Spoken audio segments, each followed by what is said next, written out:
There are thousands of satellites currently orbiting Earth and providing vital services to humanity, and thousands more that are still up there but aren't operational any longer. Everything from communication to transportation to predicting the weather and even banking relies on the satellite network in some form or another. But is our reliance on satellites one of our greatest weaknesses?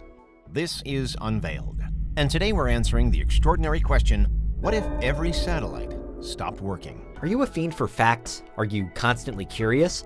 Then why not subscribe to Unveiled for more clips like this one and ring the bell for more fascinating content? Since the Soviet Union sent the first satellite to space in 1957, our reliance on outer space for infrastructure has only grown, increasing exponentially with the dawn of the information age. Of the thousands of operational satellites, the vast majority belong to the USA, with China in second place, though with significantly fewer. We depend on satellites for the transmission of large amounts of data, the study of Earth's climate and ecosystem, navigation in the global freight and transportation industry, and for military purposes like coordinating troop movements and operations. There are even amateur satellite radio operators who make use of the satellite network as a hobby. But just how fragile is this network? Well, there are a few scenarios that could put the global satellite infrastructure in danger. The first is an enormous solar flare, the likes of which were last seen on Earth in 1859 during the Carrington event. We do get solar flares regularly, but very rarely ones of this nature, which was so powerful it caused auroras to appear across the planet. Thankfully, since this was the mid-19th century, the disruption was minimal. The only piece of mass communication technology it affected were telegraph systems. Today, it would be a very different story. A solar storm of this size could knock out not only the Earth's satellites, but also many pieces of equipment on the planet's surface, including radio equipment, electrical wires, and other electronics. And chillingly, it's inevitable that a solar storm of this scale will happen again, and possibly even before the end of the century. A mass satellite outage could also be caused on purpose by an electromagnetic pulse, or EMP. An EMP attack like this has never been perpetrated as part of a conflict, only in tests, because it requires a large and high-altitude nuclear detonation. A nuclear bomb detonated high enough above Earth's surface spreads an electromagnetic pulse that destroys satellites. But you'd probably need multiple EMP bombs to detonate at the same time to accomplish this. And it's also not clear what a hostile nation would gain. After all, they'd need to be a country with both nuclear and spaceflight capability. And all the countries which can do both of those things also have plenty of satellites of their own in orbit.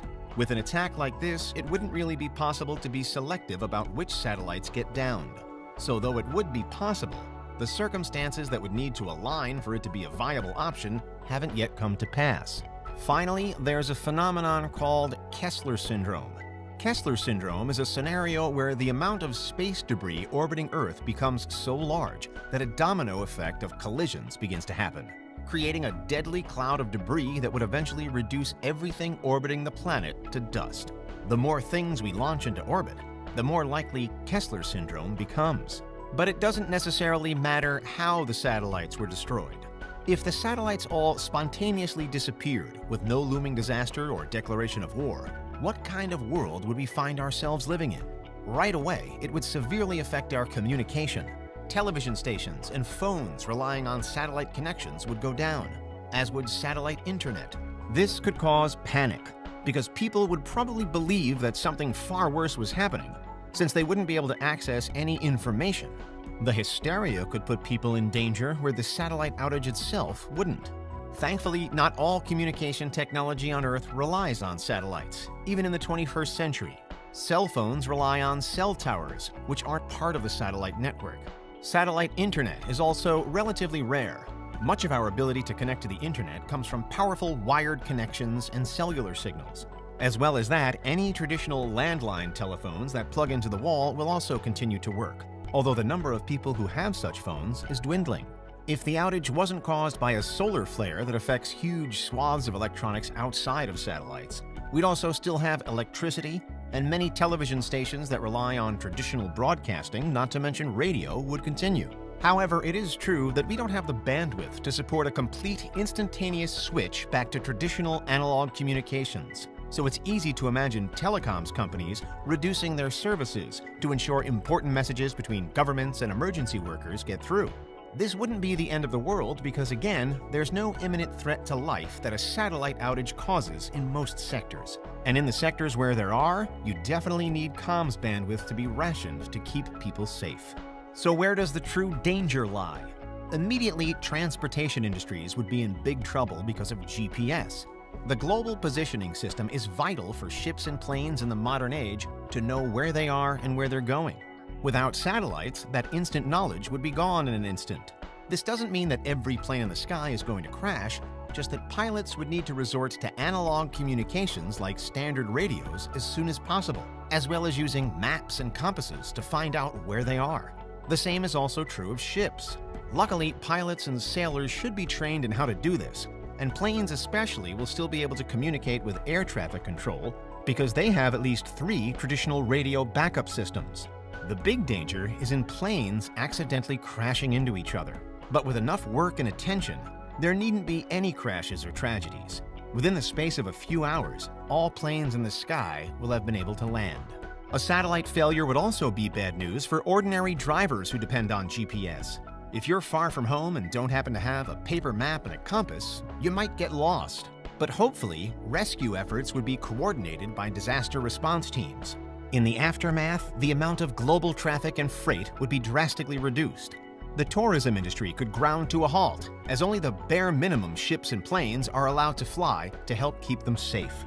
This would be inconvenient, but it's far from an apocalypse. But there are yet other industries where the disappearance of satellites for any reason would have a serious effect, namely weather prediction and banking. Weather events can be extremely dangerous. And without satellites to monitor Earth's climate from above, we'd struggle to accurately predict storms. This is a lot more severe than somebody getting caught in the rain.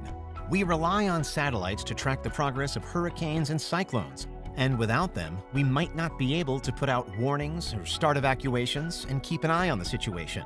It would also further affect planes, since they might end up flying through dangerous storms.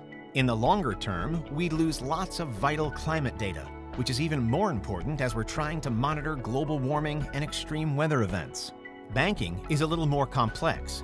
A lot of mobile banking relies on the satellite network to keep track of every financial transaction. This is so that the ATM you withdraw your cash from is able to communicate with your central bank and take the amount from your balance. And so your phone, with mobile banking, knows you withdrew money and how much. Without satellites, the financial sector at this scale would probably collapse. There could be a run on the banks and a stock market crash as people lose faith in the economy when cash becomes incredibly valuable over any other type of transaction. And our banking system would be knocked back by decades. Ultimately, though, while there would be massive immediate disruption, we have all of the information, resources, and technology we need to rebuild our satellite infrastructure relatively quickly. And that's what would happen if every satellite stopped working. What do you think? Is there anything we missed? Let us know in the comments, check out these other clips from Unveiled, and make sure you subscribe and ring the bell for our latest content.